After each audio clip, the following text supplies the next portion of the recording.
इस वीडियो में हम मिजाज आज़ा के बारे में पढ़ने वाले हैं। तो मिजाज का मतलब हम पहले से जानते हैं कि टेम्परामेंट को बोलते हैं और आज़ा जो है ऑर्गन्स को बोलते हैं, यानी वो टेम्परामेंट जो ऑर्गन से रिलेटेड होगा उसी को हम मिजाज आज़ा बोलेंगे। तो मिजाज आज़ा से मुराद वो मिजाज है जो अनासिर के इम्तिजाज के बाद आज़ा को हासिल होते हैं। तो हमने पहले भी देखा था कि मिजाज का मतलब यही होता है कि अनासिर मुराद वो मिजाज हैं जो अनासिर के इम्तिजाज, तो जो अनासिर एक दूसरे से मिलते हैं उसके बाद क्या होती है, मिजाज बनता है। तो ये वही है जो अनासिर के इम्तिजाज यानी मिक्सिंग के बाद में एक दूसरे से मिलने के बाद में आज़ा को हासिल होता है। तो ये क्योंकि ऑर्गन से रिलेटेड है इसीलिए हम मिजाज आज़ा बोल रहे हैं इसे।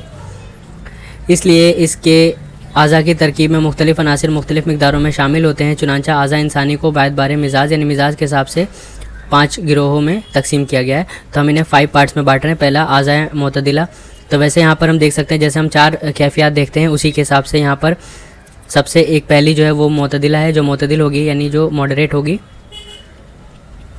उसके बाद आज़ा जो होगी वो हार्रा होगी, बारिद होगी, फिर रतब होगी और याबिस होगी। तो एक एक करके हम इन सबको देखते हैं। सबसे पहले आते हैं आज़ा मोतदिला। तो मोतदिल वो होगी जो मॉडरेट होगी। मोतदिल में हम देखेंगे कि एतदाल मिजाज के लिहाज से, यानी अगर हम मिजाज के एतदाल की बात करें यानी मॉडरेशन की बात करें, तो अगर हम जानना चाहें कि वो ऑर्गन जो मॉडरेट है वो कौन होगा, वो आज़ा जो एतदाल मिजाज के लिहाज से क्या है, अगर आज़ा को देखा जाए तो वाज़े होगा, यानी ये हमें क्लियर समझ में आना चाहिए कि जिल्द जिस्म के दीगर आज़ा के मुकाबले में एतदाल हकीकी से करीब है। यानी स्किन जो है ये हमारे लिए साफ साफ क्लियर होना चाहिए कि सबसे ज़्यादा जो एतदाल हकीकी यानी मोतदिल या फिर ऐसा कह सकते हैं मॉडरेट से सबसे ज़्यादा करीब होगा आज़ा मोतदिला जो होगा वो कौन सा होगा, स्किन होगा। अब स्किन क्यों होगा, यही वजह है कि जिल्द आज़ाए हिस्सिया में शामिल है और जुमला कैफियत जो होती हैं यानी जो भी कैफियत होती है जैसे हरारत, बरूदत, रतूबत, यबूसत सबसे ज़्यादा महसूस करता है। तो यानी जो सेंसेशन होती हैं, हम अगर देखें तो सेंसेशन से रिलेटेड जो ऑर्गन हम देखते हैं वो क्या है, स्किन है। और ये क्या करता है, हरारत को, बरूदत को, रतूबत को, यबूसत को, इन चारों को क्या करता है, सेंस करता है। तो हमें पता है कि अगर इन चारों को सेंस करना है अच्छे से और क्लियर सेंसेशन हमें चाहिए तो इसको एतदाल का होना पड़ेगा, मोतदिल होना पड़ेगा, तभी जाके ये चारों सेंसेशंस को, ये वो इन चारों कैफियत को, ये चारों जो फॉर्म्स है जो हरारत, बरूदत, रतूबत, यबूसत है, इन सभी को अच्छे से महसूस कर पाएगा। इसीलिए अगर हम देखें तो स्किन जो है सबसे ज़्यादा मोतदिल हो जाता है। तो ये हमारे अभी तक हमने ये क्लियर कर लिया कि जो स्किन होगा वो सबसे ज़्यादा मोतदिल होगा। और ऐसा क्यों होगा, क्योंकि वो सारे सेंसेशंस को सेंस कर पाएगा, यानी सारी कैफियत जो है उन सभी को अच्छे से देख पाएगा, समझ पाएगा, तभी जाके वो सेंस कर पाएगा। फिर तमाम जिस्म की जिल्द में हाथ की जिल्द ज़्यादा मोतदिल है। अब तो जिल्द जो है हमारी पूरी बॉडी पर लगी हुई है, एक लिबास की तरह है। तो हम देखेंगे कि सबसे ज़्यादा अब उस स्किन में भी हम और अंदर की तरफ जा रहे हैं, हम देख रहे हैं उसमें भी, यानी पूरे बॉडी के जो हमारी स्किन है उसमें सबसे ज़्यादा मोतदिल कौन सी होगी, वो होगी हमारी हाथ की जिल्द, यानी जो हैंड है हमारा। अब हाथ में भी हथेली की जिल्द। तो अब हाथ तो बहुत बड़ा है, तो उस हाथ में भी हम किसकी बात करेंगे, कौन सी सबसे ज़्यादा मोतदिल होगी, जो हथेली की होगी, ज़्यादा मोतदिल होती है। फिर हथेली की जिल्द से ज़्यादा मोतदिल उंगलियों की जिल्द। तो और अंदर अगर हम जाते हैं तो हम कहाँ पहुँच गए, यहाँ फिंगर्स तक पहुँच गए। फिर उंगलियों में अंगुष्ठ सबाबा। तो जो अंगुष्ठ सबाबा है जिसे हम इंडेक्स फिंगर कहते हैं, तो जो हमारी उंगलियां हैं उसमें भी कौन सी है सबसे ज़्यादा मोतदिल, इंडेक्स फिंगर। और सबाबा में सबसे ज़्यादा मोतदिल। और फिर इंडेक्स फिंगर की भी अगर बात करें तो जो अगले पूर्व हैं जो हैं, यानी जो पोर होते हैं आगे के पोरो जो कहते हैं, जिन्हें कहते हैं यानी फिंगर टिप्स की जिल्द होती है। और यही सबब है कि नब्ज़ देखने के लिए इसी को हम इस्तेमाल करते हैं, इसी का यूज़ करते हैं फॉर नब्ज़। यानी जब हम पल्स चेक करते हैं तो हम किससे, इंडेक्स फिंगर से चेक करते हैं, क्योंकि इसकी जो जिल्द होगी यानी जो फिंगर टिप होगा हमारा वो सबसे ज़्यादा मोतदिल होगा। तो यानी हम लाइन बाय लाइन अगर देखें तो सबसे पहले हम देखेंगे कि स्किन जो है वो सबसे ज़्यादा मोतदिल हो जाएगी। फिर स्किन में भी हम कहाँ तक जाएंगे, हैंड तक जाएंगे, जो हमारी हैंड की स्किन है हाथ की वो सबसे ज़्यादा मोतदिल होगी। फिर हैंड से हम कहाँ जाएंगे, हथेली पर जाने वाले हैं। फिर हथेली से और आगे अगर हम जाते हैं तो हथेली से हम जाएंगे फिर इंडेक्स फिंगर, यानी पाम से जब आगे जाएंगे तो हैंड के बाद अगर पाम की बात करेंगे, पाम से और आगे जाएंगे तो इंडेक्स फिंगर आ जाएगा। और फिर इंडेक्स फिंगर से भी और आगे जाएंगे तो इंडेक्स फिंगर में भी जो हमारे फिंगर टिप्स हैं वो सबसे ज़्यादा मोतदिल हो जाएंगे। तो यहाँ तक हमने मोतदिल देख लिया। अब देखते हैं आज़ाए हार्रा। तो जैसा नाम से दिख रहा है हार्रा है, यानी वो आज़ा जो हॉट टेम्परामेंट के होंगे, गर्म मिजाज के होंगे, वो कौन से होंगे, ये वो आज़ा हैं जिनमें हरारत निस्बतन ज़्यादा पैदा होती है, यानी हीट जिनमें ज़्यादा, तो जिनमें हीट ज़्यादा होगी वो आज़ा कैसे होंगे, हार होंगे, उन्हीं को हम आज़ा हारा कहेंगे। हरारत इन्हीं आज़ा में ज़्यादा पैदा होती है जिनमें खून ज़्यादा दौरा करता है। तो यानी ये कह रहे हैं कि जिनमें ब्लड सर्कुलेशन ज़्यादा होगा यानी ब्लड सर्कुलेशन डायरेक्टली प्रोपोर्शनल किससे होगा, हीट से। तो जहाँ पर ब्लड सर्कुलेशन जहाँ होगा ज़्यादा होगा वहाँ हीट भी ज़्यादा होगी। तो हम जानते हैं कि अगर कभी किसी जगह की ब्लड सर्कुलेशन रुक जाती है तो वहाँ पर क्या होने वाला है, वहाँ पर ठंडक हो जाती है। तो ये भी उसी से रिलेटेड है। इसको हम रिलेट कर सकते हैं कि जो हमारा ब्लड होता है that is related to what, thermoregulation. तो ब्लड जो है हमारा थर्मो रेगुलेशन से रिलेटेड होता है, इस वजह से हम इसको यहाँ से रिलेट कर सकते हैं। तो ब्लड कोगुलेशन जो होगा वो डायरेक्टली प्रोपोर्शनल होगा हीट से। जैसा कि अबू सहल मसीही का कॉल है कि जिन आज़ा में खून की मिकदार ज़्यादा होती है वो हार या गर्म होते हैं, और जिन आज़ा में खून की मिकदार कम होती है वो बारिद या फिर सर्द होते हैं। तो यहाँ पर खून की मिकदार अगर ज़्यादा होने वाली है, सर्कुलेशन ज़्यादा है, तो वो ऑर्गन क्या है, गर्म होने वाला है। तब खून से रिलेट करते ही हमें सबसे पहले दिमाग में सोचना चाहिए कि कौन सा आज़ा है जिसमें सबसे ज़्यादा ब्लड सर्कुलेशन से वो रिलेटेड है, जो हार होगा। तो सबसे ज़्यादा हार उज़ू जो है कल्ब होगा, यानी हार्ट होगा। तब इसको याद करना मुश्किल नहीं है। तो फर्स्ट वाला जो हमने एतदाल वाला मोतदिल कहा था, आज़ाए मोतदिला, वो भी बहुत इजी था। यहाँ पर भी याद करना बहुत इजी है कि हम हार्ट को जो है सबसे ज़्यादा हार उज़ू यानी हार ऑर्गन कहेंगे, क्योंकि हमें पता है जो सर्कुलेशन से रिलेटेड मेन ऑर्गन जो है वो कौन सा है, हार्ट है, कल्ब है। इसलिए कि कल्ब में सबसे ज़्यादा खून की मिकदार पाई जाती है। इसके अलावा कल्ब में सबसे ज़्यादा हरकत पाई जाती है। तो हरकत ये करता है, हमेशा हमारा दिल धड़कता रहता है। तो ये हरकत के लिए भी हमें क्या चाहिए होगी, एनर्जी चाहिए होगी। तो यहाँ पर भी हीट और एनर्जी से हम इसे रिलेट कर सकते हैं। तो कल्ब के बाद कबिद उज़ू हार है, इसलिए कि तो हार्ट के जस्ट बाद जो नेक्स्ट आने वाला है वो क्या है, कबिद है, यानी लीवर है। इसलिए कि जिस्म का सबसे बड़ा मतबख होता है, यानी एक किचन की तरह ये काम करता है, जहाँ तमाम आज़ा के लिए क्या बनती है, ग़िज़ा बनता है, यानी फूड बनता है। तो जब भी हम लीवर की बात करेंगे तो ये कह रहे हैं कि हम इसको किचन से रिलेट करना है। जिस तरीके से किचन में खाना बन के तैयार होता है, उसी तरीके से लीवर भी क्या करता है, जो हमारे आज़ा के लिए ग़िज़ा तैयार करता है, ऑर्गन्स के लिए फूड तैयार करता है। तो ये बात हम पहले से जानते हैं किस तरीके से लीवर जो है मेटाबॉलिज्म से रिलेटेड होता है, हमारे डाइजेशन से किस तरीके से रिलेटेड होता है। तो बस उसी को हमें यहाँ रिलेट करना है। तो जिगर के बाद उज़्वे हार, जो हार उज़ू होगा, जिगर के बाद वो कौन सा होगा, लहम होगा। तो लहम का मतलब होगा गोश्त, या फिर हम इसे फ्लैश बोल सकते हैं। लहम अज़ली हो या फिर लहम गुदूदी। तो अज़ली का मतलब, अज़ल्स का मतलब मसल्स होता है। तो वो लहम यानी वो गोश्त जो मसल से रिलेटेड है, या फिर वो लहम जो गुदूदी, गुदूद का मतलब क्या होता है, ग्लैंड। तो हम इसको क्या कह सकते हैं, ग्लैंडुलर टिश्यू। तो कोई सा भी हो, हमें इसको लहम कहना है। तो चूँकि लहम में बकसरत उरूक़ दमिया पाए जाते हैं, यानी बहुत सारे ब्लड वेसल्स पाए जाते हैं। उरूक़ का मतलब होता है वेसल्स, और दम जो है ब्लड को कहते हैं। तो ब्लड वेसल्स इसमें बहुत सारे पाए जाते हैं, इसलिए कि कल्ब व जिगर के बाद उज़ू। तो इसकी वजह से क्या होगा, कल्ब व जिगर के बाद जो उज़ू हार होगा वो लहम होगा, यानी फ्लैश होगा, गोश्त होगा। तो हमने इसमें क्या देखा, सबसे ज़्यादा हार उज़ू हार्ट होगा, उसके जस्ट बाद हम लीवर को लेंगे यानी कबिद को, और उसके बाद हम लहम यानी फ्लैश को लेंगे। तो ये चीज़ हमें यहाँ पर याद कर लेनी है। तो ये आज़ाए हारा में हो जाएगा। अब हम देख रहे हैं आज़ाए बारिदा, जैसा नाम से दिख रहा है ये बारिद होंगे, यानी कोल्ड ऑर्गन्स होंगे ये। तो तमाम आज़ा में सबसे ज़्यादा बारिद अज़्म है, यानी बोन है। उसके बाद में जो रिबात हैं, यानी लिगामेंट। इसके बाद आसाब यानी नर्व्स, और दिमाग यानी ब्रेन है। अब इससे रिलेटेड पॉइंट देखते हैं। आज़ाए बारिदा वो आज़ा हैं जिनमें हरारत कम पैदा होती है। तो ये बिल्कुल जब भी हमने इससे पहले पढ़ा था हारा, उसके बाद में बारिदा आएगा, तो इनमें हरारत क्या होगी, कम पैदा होगी। इसी लिहाज से इन्हें आज़ाए बारिदा कहते हैं। इन आज़ा में आज़ाए हारा की निस्बत तग़य्युरात व इस्तिहालात की रफ्तार भी सुस्त होती है। तो वहाँ पर क्या था, वहाँ पे अच्छी खासी हीट थी, हरारत थी, तो वहाँ पर चेंजेस भी ज़्यादा हो रहे थे, यानी तग़य्युरात। और जो इस्तिहालात हैं, यानी जो मेटाबॉलिज्म का फंक्शन है, वो भी वहाँ ज़्यादा हो रहा था। लेकिन यहाँ पर चेंजेस भी कम होंगे, मेटाबॉलिज्म भी कम होने वाला है, हर चीज़ यहाँ पर सुस्त होने वाली है, यानी स्लो होने वाली है। खून भी इन आज़ा में कम पहुँचेगा, इसलिए कि आज़ा में हरारत कम होती है, और इस बिना पर ये आज़ा आज़ाए बारिदा कहलाते हैं। तो अब इनको हम आज़ाए बारिदा कहेंगे। अब एक और चीज़ देखते हैं कि जो हमारे इफ़ादे कबीर है उसमें क्या लिखा हुआ है। ज़्यादा डिफरेंस नहीं है, थोड़ा सा फ़र्क है। तो वहाँ लिखा हुआ है कि जो सबसे ज़्यादा बारिद होगा वो क्या होगी, हड्डी होगी, यानी बोन। उसके बाद वो लिखते हैं कि उसके बाद जो होगा वो गुज़रूफ़ होंगे, यानी कार्टिलेज होंगे। और फिर उसके बाद वो लिखते हैं रिबात, यानी लिगामेंट। और फिर उसके बाद वो लिखते हैं आसाब, यानी नर्व्स। तो अगर हम इन दोनों को रिलेट करें, इफ़ादे कबीर वाला और जो अभी हम उसूल तिब पढ़ रहे हैं, तो इसमें ज़्यादा डिफरेंस नहीं है। बस ये बात है कि इन्होंने बोन के बाद में इन्होंने लिगामेंट लिख दिया है और इफ़ादे कबीर में बोन के बाद कार्टिलेज है। तो आप अगर ये इफ़ादे कबीर वाला याद कर लेते हैं तो दोनों चीज़ें इसमें कवर हो जाएंगी, क्योंकि यहाँ पर इन्होंने उसूल तिब में इन्होंने कार्टिलेज का जिक्र नहीं किया है। तो हम कैसे याद करेंगे, पहला बोन, फिर हम कार्टिलेज कर देंगे, उसके बाद से लिगामेंट कर देंगे, फिर नर्व्स कर देंगे और उसके बाद से यहाँ पर ये ब्रेन आ जाएगा। तो इस बेसिस पर दोनों के दोनों चीज़ों को हम एक साथ में कर पाएंगे। अब देखते हैं आज़ाए रतबा। तो आज़ाए रतबा को स्टार्ट करने से पहले हम सबसे पहले ये देखते हैं कि इफ़ादे कबीर में क्या लिखा हुआ है, वो वाला इंपॉर्टेंट है। तो इफ़ादे कबीर में भी कुछ इसी टाइप का लिखा हुआ है। असल में मैं दोनों को इसलिए बता रहा हूँ क्योंकि थोड़ा मोड़ा फ़र्क है, तो हम दोनों को एक साथ में अगर हम करेंगे ना तो याद करना ईजी हो जाएगा। तो इफ़ादे कबीर में लिखा हुआ है कि सबसे ज़्यादा रतब जो है वो कौन क्या है, समीन है।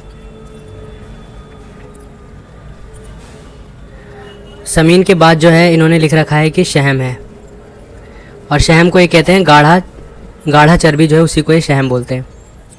फिर शहम के बाद इन्होंने लिखा है ढीला गोश्त,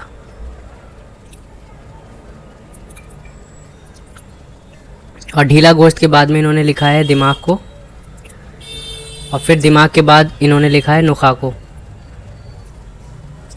यानी ब्रेन एंड स्पाइनल कॉर्ड को। तो इन्होंने समीन लिखा है, फिर उसके बाद शहम, फिर ढीला गोश्त, फिर दिमाग और फिर नुखा।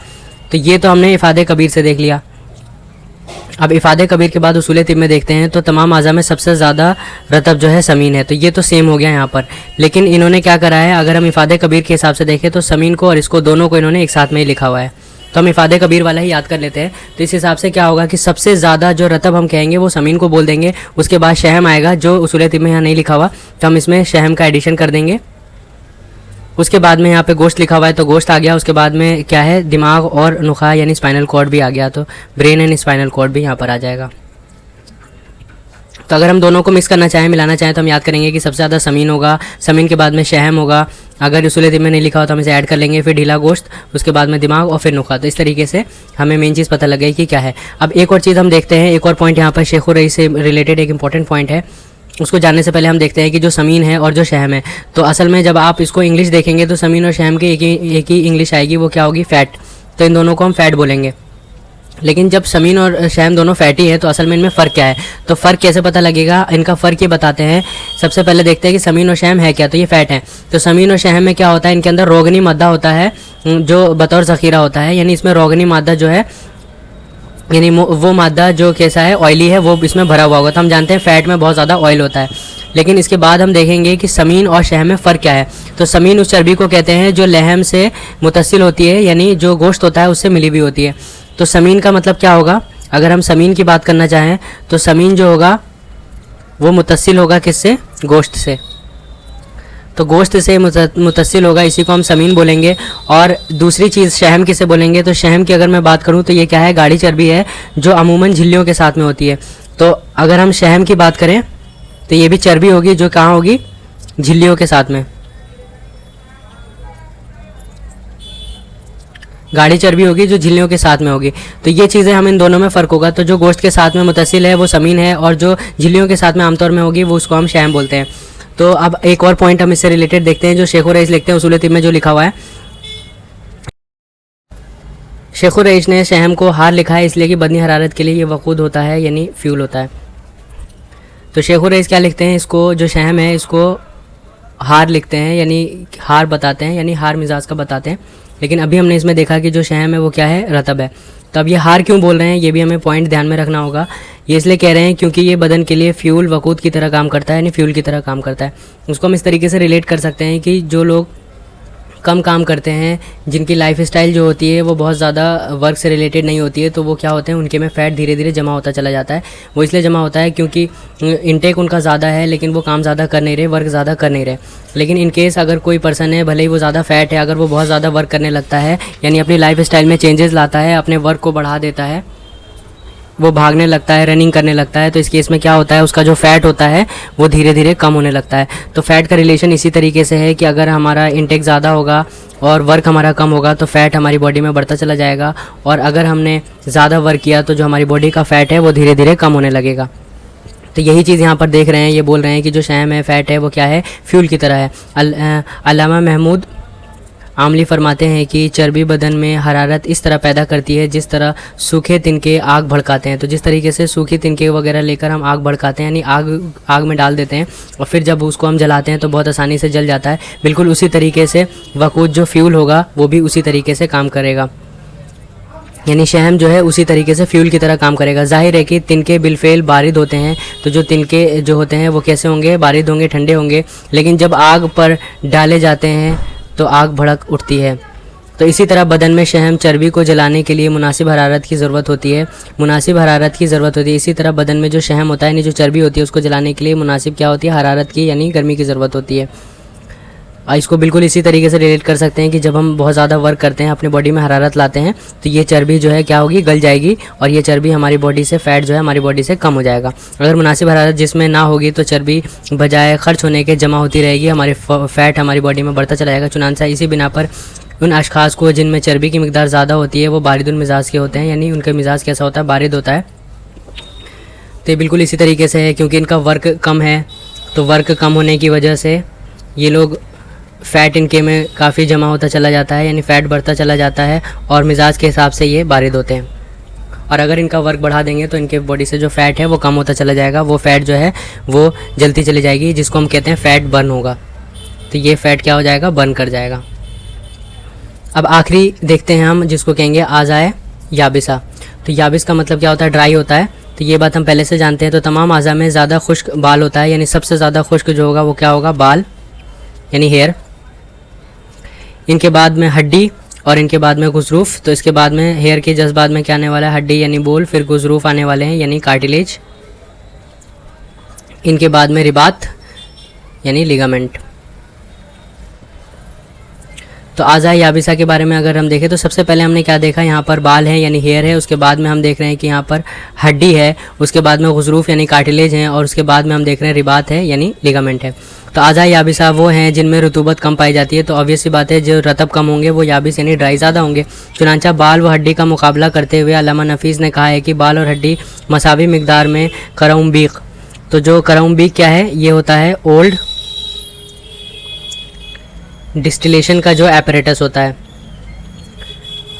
तो अगर आपने तारीख़ तिब पढ़ी होगी तो आप जानते होंगे कि जो करौम्बीक होता है ये क्या है, डिस्टिलेशन एपरेटस है, जिसके मौजिद जो है हकीम जाबिर इब्न हयान है। तो जाबिर इब्न हयान ने इसको इन्वेंट किया था। तो और इसी को ही हम मॉडर्न में अभी डिस्टिलेशन एपरेटस, जो बहुत ज़्यादा उसमें चेंजेस आए हुए हैं और अभी के लिए वो बहुत ज़्यादा अच्छा हो चुका है और ज़्यादा उसमें मतलब उसको और बेटर कर दिया गया है। तो अब जो डिस्टिलेशन एपरेटस उसमें आ चुका है। तो इसके ज़रिए रोगनी मादा को निकाला जाए तो बाल की निस्बत हड्डी में ज़्यादा निकलेगा। तो हड्डी में ज़्यादा रोगनी मादा निकलेगा बाल की निस्बत में। तो इसी बेसिस पर ये कह रहे हैं कि बाल जो है सबसे ज़्यादा ड्राई होगा। इसको हम बोल सकते हैं टेम्परामेंट ऑफ एजेस, यानी डिफरेंट एजेस में क्या क्या मिजाज होते हैं। इस टॉपिक से रिलेटेड एक और वर्ड जो हमारे सामने आता है वो है असनान, और ये असनान का मतलब भी एजेस ही होता है। अब इंसान की मुख्तलिफ उम्रों का मिजाज हम इसमें देखने वाले हैं। इंसान की उम्र की दर्जात 4 होती हैं। तो जो पहला है वो है सिन नुमू, दूसरा जो है वो सिन शबाब या फिर इसको सिन वकूफ़ भी कहते हैं, जो थर्ड है वो है सिन कहूलत, और फोर्थ जो है वो है सिन शैखूकत। अगर इन सबके मिजाज हम देखें तो फर्स्ट वाला हार रतब है, दूसरा हार याबिस, तीसरा बारिद याबिस, और जो चौथा है वो बारिद रतब है। अगर एजेस के बारे में देखें कि किस एज तक ये रहते हैं, तो सिन नुमू जो है 25 की एज तक, सिन शबाब या फिर जिसको हम सिन वकूफ़ कह रहे थे ये 25 से 45 तक, और सिन कहूलत जो है 45 से 65 तक, और जो सिन शैखूकत है वो 65 से आगे तक की एज होती है। अब इस एज में थोड़ा सा डिफरेंस है, अलग अलग बुक में ना थोड़ा सा अलग दिया हुआ होता है। तो एक और उसूली तिब के हिसाब से तो ये एज आप याद कर सकते हैं, लेकिन नॉलेज के लिए आप एक और एज का जो डिफरेंस है वो आप देख सकते हैं। जैसे सिन नुमू का 0 से 30 दिया हुआ है, और 30 to 40 भी कहीं किसी बुक में दिया हुआ है, और 40 to 60 जो है सिन कहूलत का दिया हुआ है, और 60 से आगे जो है सिन शैखूकत का दिया हुआ है। अब हम इसको देख सकते हैं कि जो सिन नुमू है इसको हम ग्रोइंग एज बोलते हैं, और जो सिन शबाब है उसको हम एडल्टहुड बोलते हैं। सिमिलरली जो सिन कहूलत होता है इसको एज ऑफ डिक्लाइन बोलते हैं, जैसा नाम से पता लग रहा है कि धीरे धीरे जो ताकत है वो कम होने लगती है। और जो सिन शैखूकत है इसको हम ओल्ड एज बोलते हैं, जैसा नाम से पता चल रहा है बुढ़ापे का जो टाइम होता है। अब इन चारों एजेस को हम एक एक करके देख लेते हैं। फर्स्ट जो है सिन्ने नुमू, ये वो उम्र है जिसमें आज़ा का नशोनुमा जारी रहता है, यानी ग्रोथ। इस उम्र में हमें ग्रोथ देखने को मिलेगा, यहाँ तक कि आज़ा अपनी पूरी जसामत को पहुँचता है, यानी मैक्सिमम साइज ले लेता है, मैक्सिमम ग्रोथ तक ये पहुँच जाता है। ये उम्र 25 साल तक रहती है। अब डिफरेंट बुक्स के हिसाब से जो उम्र है वो अलग अलग होगी, लेकिन उसूल तिब के हिसाब से हम 25 साल लेके चल रहे हैं। ये सिन माइल ब हरारत और रतूबत होता है, और ये दोनों चीज़ें मिलकर नशोनुमा बदन करती हैं, यानी ग्रोथ करने में दोनों मदद करती हैं। तो इनका जो मिजाज होगा, टेम्परामेंट होगा, वो हार और रतब होगा। सेकंड जो है सिने शबाब या फिर सिने वकूफ भी जिसे कहते हैं। इस उम्र में आज़ा ना घटते हैं और ना बढ़ते हैं। ये उम्र 25 से 45 साल तक होती है। इस उम्र का मिजाज माइल ब हरारत व यबूसत, तो पहले हरारत और रतूबत था, अब हरारत और यबूसत इसकी जो मिजाज है वो हो जाएगा। अब सिन्ने कुहलत, इस उम्र में कुआ का इन्हतात ज़रूर होता है, यानी डिक्रीमेंट आने लगता है। अब जो हमारी पावर है उसमें डिक्रीज आने लगता है। ताकतें घटती हैं लेकिन काबिल लिहाज नहीं होती, यानी इतनी ज़्यादा नहीं घटती कि प्रॉब्लम हो, लेकिन धीरे धीरे घटने लगती हैं। ये उम्र 45 से 65 तक, और इस ज़माने में मिजाज माइल व बरूदत यबूसत इसकी जो मिजाज होती है। अब सिन शैखुकत, इस उम्र में आज़ा और कुआ में इन्हतात नुमाया तौर पर महसूस होता है, यानी महसूस होने लगेगा। जो भी डिक्रीमेंट ताकत में हो रही है वो हमें पता लगने लगेगी। इसी वजह से इसे ओल्ड एज भी कहते हैं। इस उम्र का मिजाज माइल व बरूदत व रतूबत होता है, तो बारिद और रतब इसका मिजाज देखने को हमें मिलेगा। अब जो हमने ये 4 एज पढ़ी है, सिन्ने नुमू, सिन्ने शबाब, सिन्ने कुहलत और सिन्ने शैखुकत, इनमें से जो फर्स्ट वाली है यानी सिन्ने नुमू, इसको और भी डिफरेंट स्टेजेस में बांटा गया है। ये उसूल तिब में नहीं दिया हुआ, लेकिन डिफरेंट बुक्स में दिया हुआ है, तो हम एक बार इसको देख लेते हैं। इसको फर्दर जो डिवाइड किया जाता है वो है सिन्ने तुफूलियत, सिन्ने सबा, सिन्ने तरारू, सिन्ने रिहाक और सिन्ने फतह। इसको आप अच्छे से याद कर सकते हैं।